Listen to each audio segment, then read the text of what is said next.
welcome back. This week we are mourning the death of a convention, Auckland Armageddon Expo, that was meant to be held this October. So let's have a moment of silence, please. Wow, that was fun.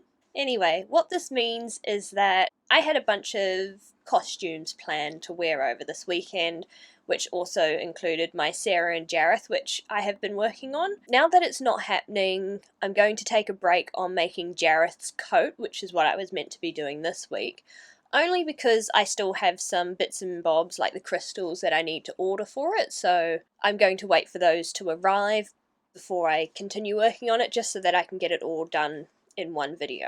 So instead, I'm going to be working on another costume this week that I was going to be wearing at the Armageddon Expo, and it is a Fembot from Austin Powers. So, without any further ado, let's dive on into it.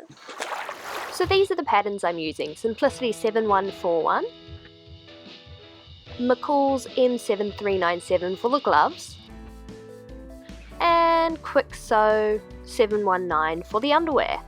Fabrics, I'm using this pale pink chiffon for the slip, and this foiled pink spandex for the gloves and underwear. And of course, can't forget the feathers.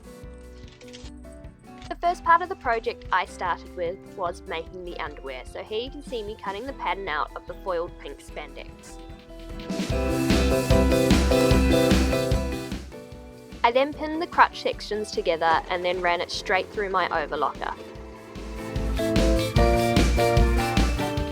With the front and back sewn together, I then cut out some 6mm elastic for the legs and waistband.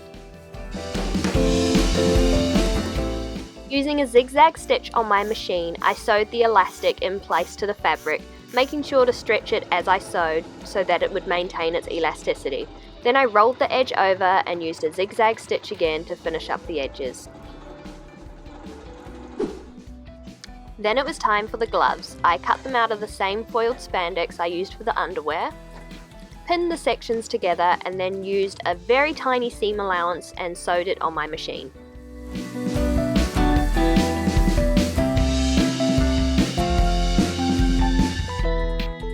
Hello, so it's day 2 of working on the Fembot from Austin Powers. Yesterday I was able to get the gloves and the underwear completely finished. Pretty happy with how they're looking so far. Today I'm going to be working on the dress slip part of it. Shouldn't take me too long. I'm expecting to have it finished in about half an hour. So let's get into that. So for this I'm using the pink chiffon and I'm only cutting out the front and back sections of the pattern. Then I sew the two sides together, first on my normal machine and then on the overlocker to give it a nice finished edge.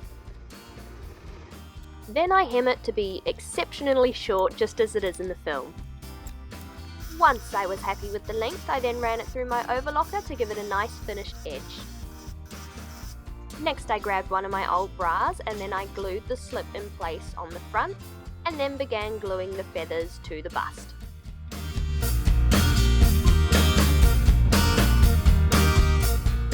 And then I glued some more feathers along the hem of the dress. So I just tried her on for the very first time, and as it currently is, it is way too boobylicious for me, so I'm going to try and bring the feathers more in the centre here so that I don't feel so much on display. But before I do that, I am going to glue some feathers along the toe of the shoe here so that I can get those ready too.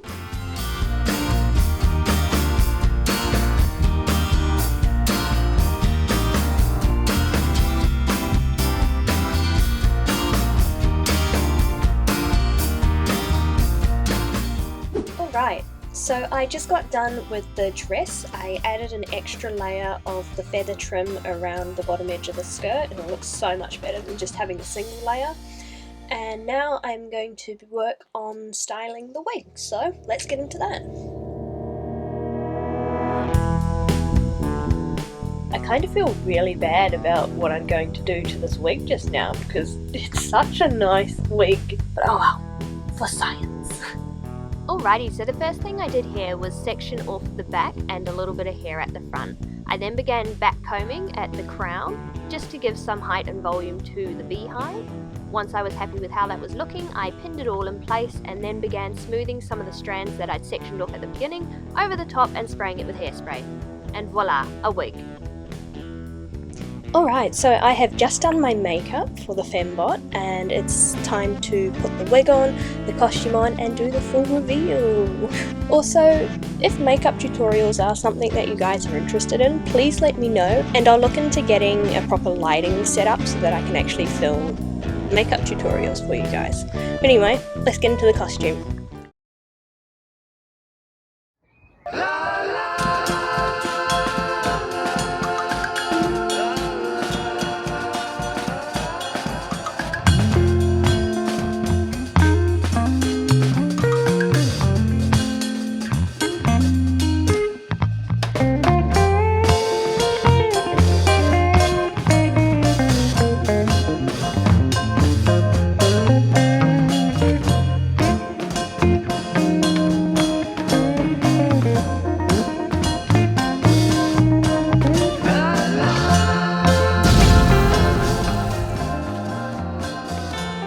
So there you have it, that is how I made my Fembot costume from Austin Powers.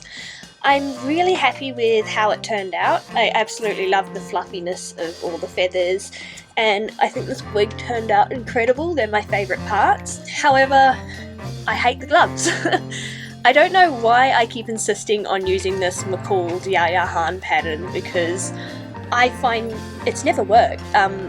She must have like tiny hands because I'm using the largest size and it sits there.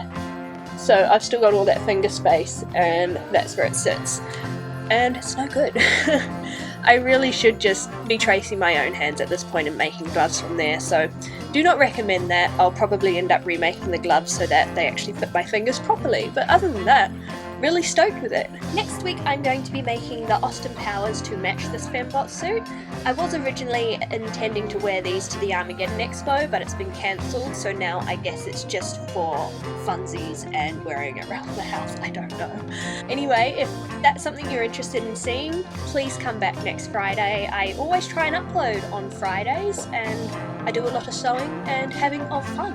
So, I'll see you next week. Bye!